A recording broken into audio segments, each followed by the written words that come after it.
When last we met in the book of Genesis, Jacob, and somebody asked me to do a flow chart, and I didn't do the flow chart, but this is how you remember Genesis. Abraham, Isaac, Jacob, Joseph. Those are the four big characters, if you don't include Adam and Eve and Noah and those guys. The lineage, they're not important. The lineage that gets you to the nation of Israel starts with Abraham, because that's the man that allegedly God said, I'm going to make a great nation out of you. And Abraham had Isaac and Esau was the one who didn't get the blessing, and from Esau comes all of Islam, allegedly. Then Isaac has Jacob, and Jacob has many children, 12 boys, some girls, but only one that's named that we know of. And then Joseph, of course. Most people have heard of Joseph, if nothing else, because there's a Broadway show, Joseph in the Coat of Many Colors, I mean the Technicolor Dreamcoat, sorry, or you undoubtedly heard it sometime growing up, Joseph in the Coat of Many Colors. So Genesis 37 through 50, there are 50 chapters, most of this deals with Joseph. And this is important because it's going to get the Israelites into Egypt. And that's important because the next book of the Bible, Exodus, is about Moses leading them out of Egypt. So this is how this nation of Israel ends up in Egypt and ends up enslaved. Mathematically, it's not terribly accurate because when they leave Egypt, they have 2 million people. And if you want to do the math and figure out how in the world did they get up to 2 million people, there's a lot of generations involved. But setting that aside, this is how they get there. So just a quick review. Jacob's got 12 sons, 2 wives, 2 concubines, 1 daughter that we know of by name Dinah, and revenge for the fact that Dinah was raped, 2 of the sons, Levi and Simeon, slaughter all the men in the city where the rapists lived, and have thus alienated all the people around them. Despite that, Jacob is going to successfully settle in Canaan. And indeed does, because God tells all these surrounding nations, you just leave them alone. They're my chosen people. I don't care how mad you are.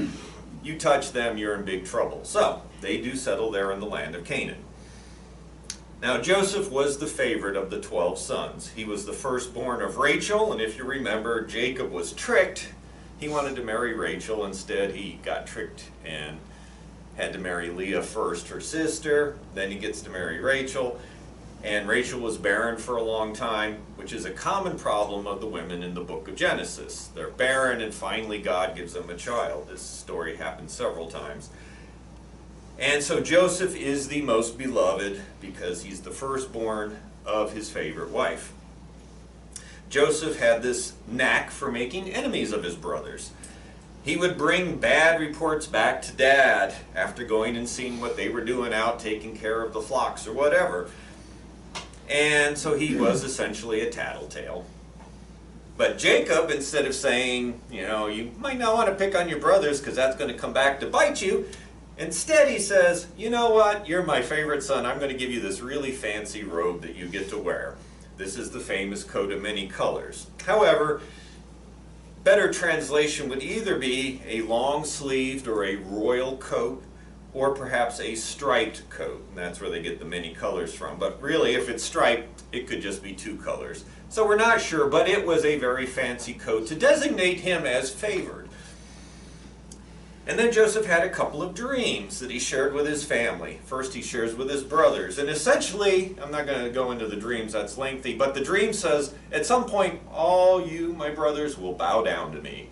Now, they already don't like Joseph, so maybe that wasn't the best plan. But the second dream was even better, because then it says, Dad, guess what? You and all your family are going to bow down to me. Everyone's going to bow down to me. And even at this point, Jacob was not real pleased to find out that his son was getting a little too uppity. And by this point, his brothers don't just dislike him, they hate him. One day Jacob sends Joseph out to check on his brothers. You know, here comes the spy again. And they were far away, a couple days' travel. And the brothers see him coming, and they have had it. And they said, you know what, let's just kill him. Let's just kill him. So you can hardly imagine how annoying Joseph must have been by this point that they just want to kill him. One brother, however, says, you know what, let's don't shed his blood. Let's just throw him in a pit, let him starve to death, and we can go away, and then we can pretend we didn't really know what happened. And Reuben does this because secretly he's planning to come back and let his brother out later. But he won't stand up to all the brothers right now. So they rip off his fancy coat, rip it up, and they toss him into a pit without food and water. And then, to make it even worse, they sit down to enjoy a meal while their poor brother's down there screaming, let me out of here, what are you doing?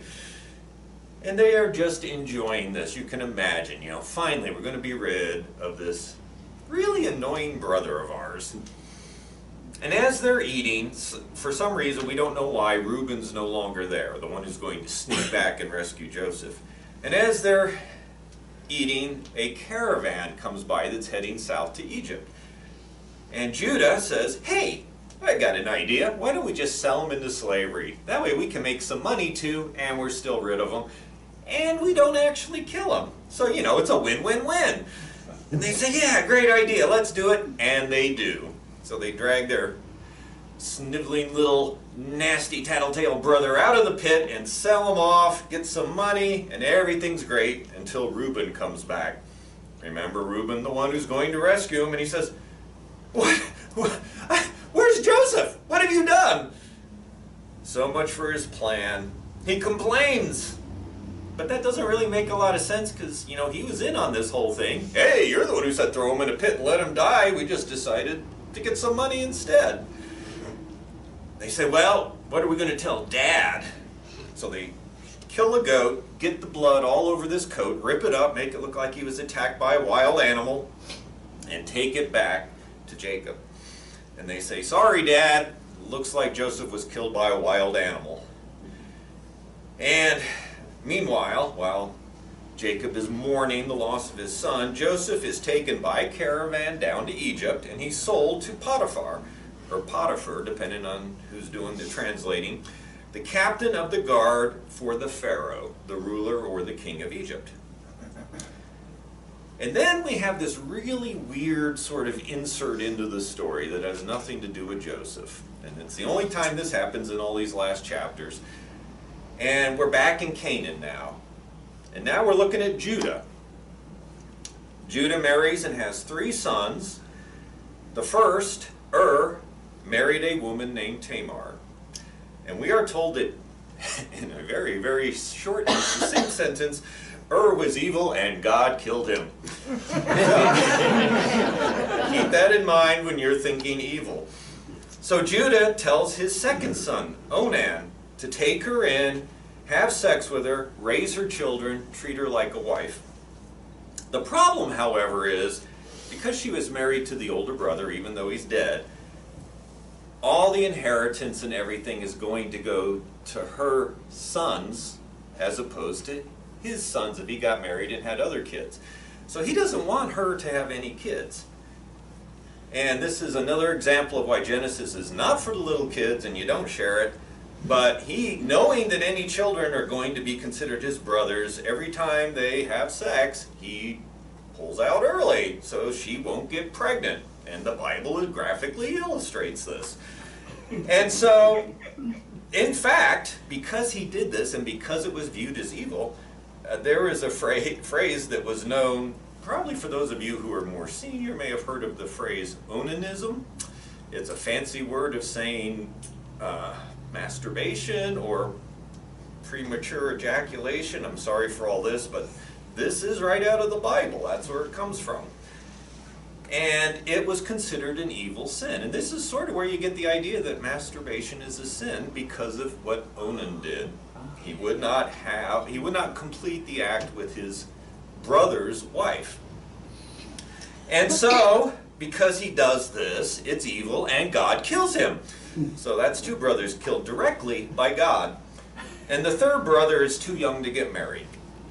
And Judah tells Tamar, well, just wait till he grows up. His name's Shelah. And he will marry you. He'll do the brotherly duties. And he's not going to do what Onan did because God keeps killing off these evil brothers, so I'm sure he will do what he's supposed to when he's old enough. Just wait till he's a man.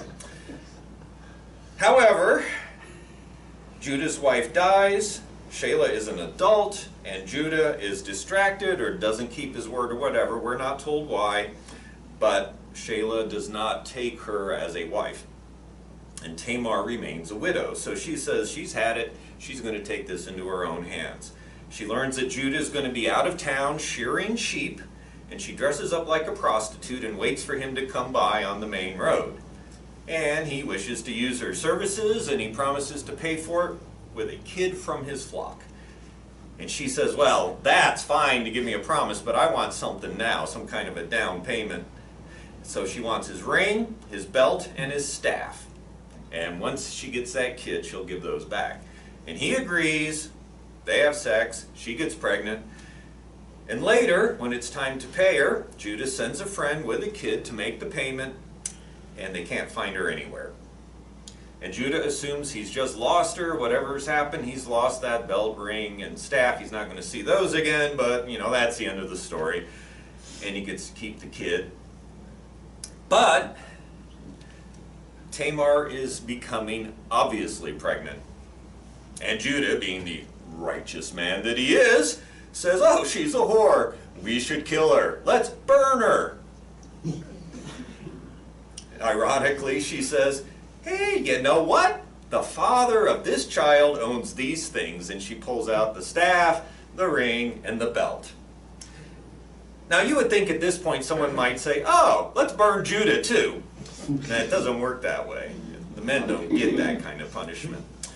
One more example of how the women are mistreated. Judah acknowledges that she is more righteous than he is and lets her live. That's very big of him to let her live, don't you think? Of course, no one ever suggests that he did anything wrong, other than he saying it himself. That we'll let her live, because you got me, I used a prostitute. Now we're back to Egypt, back to Joseph. Joseph is doing quite well for himself. The Lord makes everything he does a success. And soon Joseph is in charge of Potiphar's household. And that doesn't mean he just goes around and does the cleaning. It means he's running everything. All the servants fall under his command.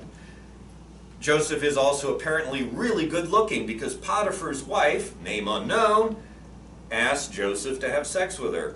He refuses, and she asks again and again and again. And the Bible says she just constantly asks. Finally, one day, just fed up with his refusal, she grabs his clothes, demands sex, and he slips out of his clothes and runs away. So, there she is, standing there, spurned once more, holding his clothes, and she says, rape! Rape! He tried to rape me! And here's the evidence. I ripped his clothes off. So, Joseph is thrown into prison. But even in prison, he thrives. The chief jailer puts him in charge of all the other prisoners, and he learns that whatever Joseph handles is going to go well, because God blesses everything he touches. One day, the Pharaoh is very angry at two of his people, the cupbearer and his baker. And the two end up in jail with Joseph. And one night they both have very strange dreams, and in the morning they look really worried. These dreams have deeply affected them. And Joseph says, hey, why don't you share them? I can tell you what the dreams mean, because dreams come from God, and I can tell you the interpretation, because you look really worried. So the cupbearer shares his dream, and Joseph says, good news! The dream means in 3 days you're going to be restored to your office, and all's going to be well. When you get that job back, please do me a kindness and tell the Pharaoh my story. I am in here wrongly, falsely accused. I haven't done anything wrong, and I was kidnapped and brought here. Please tell the Pharaoh. Well, when the baker sees what has happened, and the cupbearer's got this really good interpretation, he says, hey, let me tell you my dream too. And he does, and Joseph says, sorry, your dream means in 3 days the Pharaoh's going to hang you. And both dreams indeed come to pass exactly as Joseph said. Unfortunately, the cupbearer forgot to tell Pharaoh about Joseph, at least initially. Guess who else has a weird dream? Pharaoh has a weird dream, and he is consulting all sorts of people to figure out what this weird dream means. See, he dreams that there are 7 fat, well-fed cows eating by the Nile. And then 7 very ugly, thin, bony, almost dead cows come up out of the Nile and eat the fat cows. And then he has another dream that there's 7 plump ears of corn growing on one stalk, and suddenly 7 blighted ears of corn come up and eat the plump ears. And they're very troubling, but the magicians, the wise men, everyone have no idea what this dream means. And at this point, the cupbearer finally goes, "Oh yeah, dreams. I know a guy who can tell you what dreams mean." So the Pharaoh sends for Joseph, hoping the prisoner might interpret the dream. Joseph assures Pharaoh he can, because God is the one who will give him the answers. And in fact, he says, both your dreams mean exactly the same thing. You're going to have 7 years of really good crops, plentiful. But after that, you're going to have 7 years of famine. And since you dreamed it twice, it means it's fixed by God. It's absolutely going to happen. And Joseph tells Pharaoh, collect 1/5 of all the produce every year for those 7 good years and store them for the bad years. And finally, you must appoint a wise man to oversee all this, because everyone's depending on this. And Pharaoh says, that is a great idea, and I know a really wise man I can appoint. And Joseph gets the job. In fact, Joseph is dressed up in royal clothing. He's put in the chariot of the second in command, and he's driven around to every city in Egypt so that all will bow the knee. And we assume that means bow down. There's no agreement on what bow the knee really means, but probably show obeisance in some way. Joseph also gets a wife, Asenath, the daughter of the priest of On, which is a little odd when you consider that all the stories in Genesis about marrying foreign women end up badly. But it doesn't work that way for Joseph. He marries her, and he has 2 sons. Joseph is 30 years old when he is finally put in command of all of this massive, important undertaking to save everyone from dying of starvation. Now back home, after these 7 good years, things are starting to get rough because the famine years have started. And this is affecting everyone, not just Egypt. Jacob looks at his boys and he says, "What do you keep staring at each other for? I've heard there's grain in Egypt. Go down there and buy us some so we don't starve to death." So the older 10 brothers head off, but Jacob keeps Benjamin at home, because Benjamin is the other son of his beloved wife Rachel, also the youngest of the boys. When they arrive in Egypt, they bow down to this governor, who now happens to be Joseph, but he's unrecognizable. And of course, they're assuming he's a slave somewhere, if he's even still alive. Joseph knows who they are, however, and decides to have some fun, because revenge is a dish best served cold. Star Trek II, Wrath of Khan.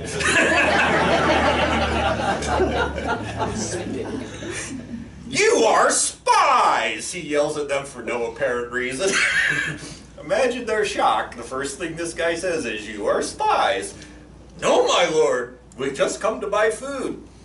They tell their story, including the fact that their little brother's back home in Canaan.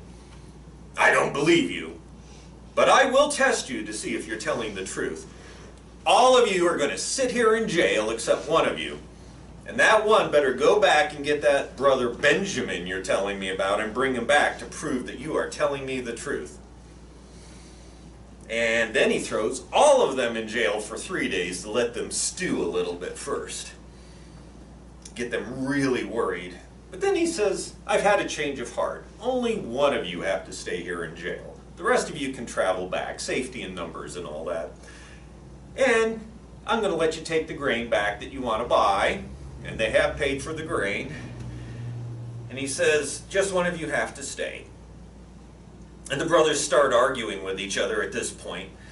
And they're doing it in their own language, so the governor doesn't know what they're saying. Of course, Joseph knows every word. And they're saying, "We should never have done what we did. God's punishing us for the evil that we've done to Joseph." can almost imagine Joseph smiling at this point. Reuben replies, I told you to leave him alone, but no, you had to sell him into slavery. Joseph decides that Simeon gets to stay back and be the prisoner, and he has him bound and tied in front of the other brothers. And then he has their bags filled with grain, and he secretly has the money they paid for the grain put on top in these sacks. And so they head on their way home, and when they stop and take a break, they look in the sacks, they discover their money is in there. And now they're afraid that God is punishing them because it looks like they've stolen the money back that they were going to use to buy the grain. And now they're going to be accused of being thieves. There's no way they can ever go back now. And the sons explain what has happened to their father, and Jacob has no intention of sending Benjamin to Egypt. Joseph and Simeon are gone, he says. There's no way I'm giving up my youngest son also. And so it might seem a little harsh, but remember, Joseph and Benjamin were his most beloved sons. And he's already lost one of them, and he's simply not going to give up the other one, and too bad for Simeon. However, the grain they bought is eventually used up because we have 7 years of famine to look at, and we're only into the second one. And he says, hey boys, I got an idea. Why don't you go back down to Egypt and buy some more grain? Judah says, no way, not without Benjamin. You know what the the governor said. And Jacob finally relents because once you're starving, you're willing to compromise a little bit on stands you've taken in the past. So he says, okay, take Benjamin down there too. We need the grain. And so they all get back to Egypt, and the first thing Joseph does is invite them all to a fancy dinner. Well, you can imagine they're a little worried now because this isn't what the governor should be doing, and they know that he's going to lower the hammer on them and accuse them of being thieves because they had that money in their sacks, and they think he's just playing a game with them. And so they're sweating it out. What's going to happen? And they tell the steward everything that's happened. Oh, this money was in the sacks. We didn't steal it. Honest. We don't know how it got there. And the steward says, this is the guy who put the money in the sacks, by the way. Well, don't worry about it. I don't know how it got there. God must have given you the money. So everything's cool. We've got your money. You're not going to be accused of being thieves. Meanwhile, Joseph is still being coy. He inquires about their father and asks how he's doing. And when he sees Benjamin, he's really overcome because he loved Benjamin a lot. And he has to really work hard to maintain his composure. Then the meals are served, and in an ironic twist, the Israelites have to go eat in another room because they're the ones who are unclean to the Egyptians. And so they're eating in different rooms, and while this is going on, Joseph has all their sacks filled with grain again, and once again he puts the money back on top. But this time he says to the steward, take my special cup, my special silver cup I use for divination, and stick it in Benjamin's sack. And then as the sons all head back home, even with Simeon, everything seems to be going fine.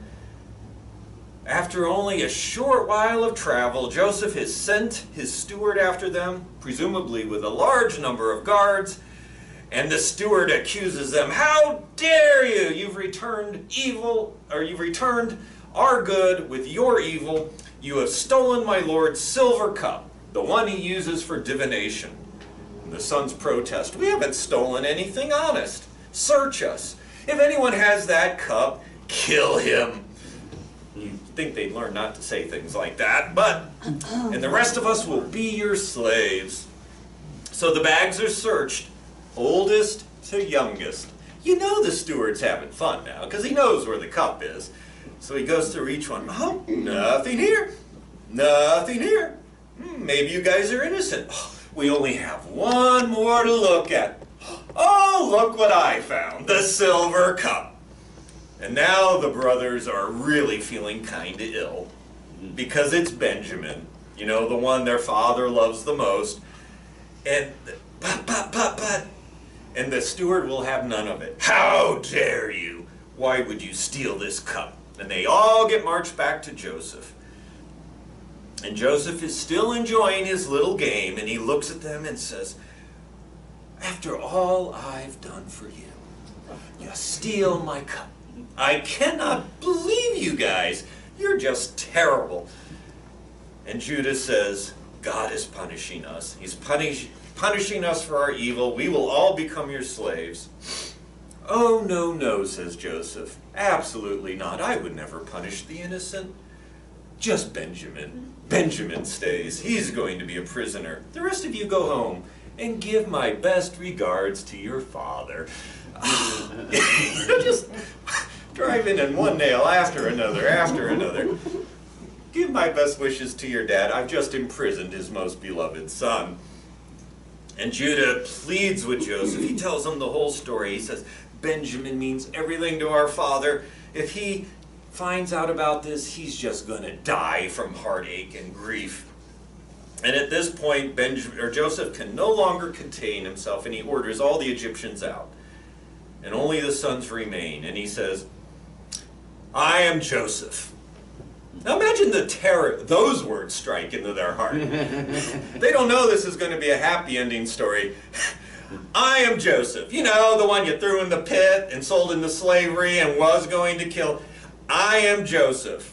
And they were probably, if they weren't terrified already, just imagine what's going through their minds at that moment. And then he says, "Is my father still alive?" Which doesn't make sense, because they just said his father was still alive. I'm just quoting the story.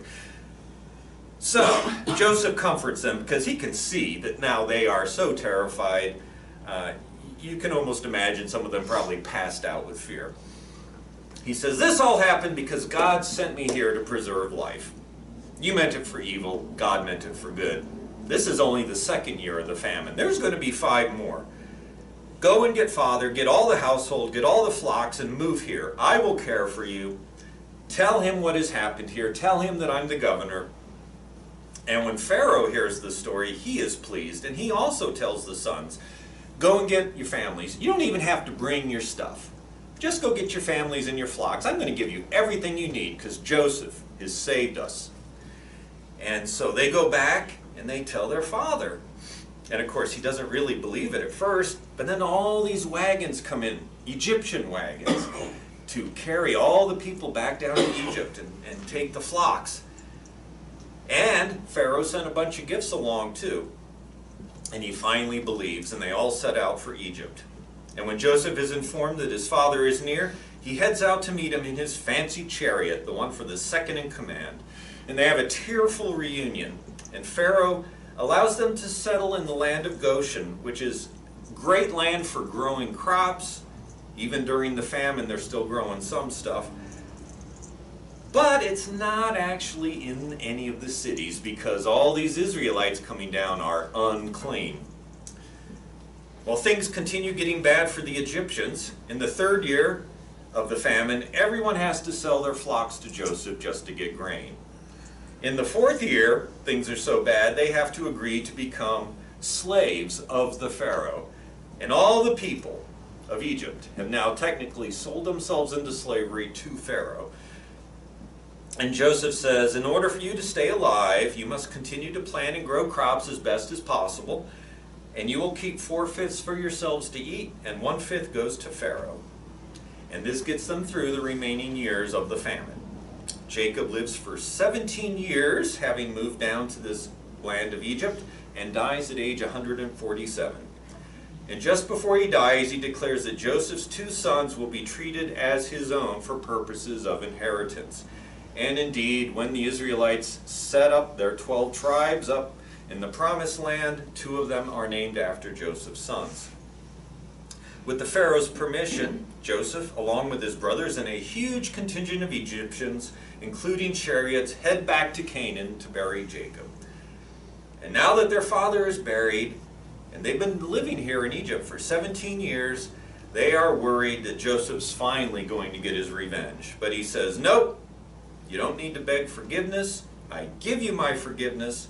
I'm not going to do anything to you. Quit worrying about it." And much later, as Joseph is nearing his death, he tells his brothers that one day they're going to head back to the Promised Land. And when they do, They or their descendants must promise to carry his bones along, and he dies at age 110.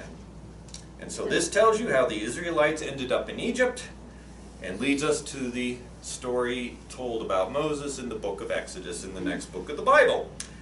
And now, after only 3 very short, painless, highly enjoyable sermons, you are all experts on the book of Genesis. Congratulations, and thanks for coming in the monsoon.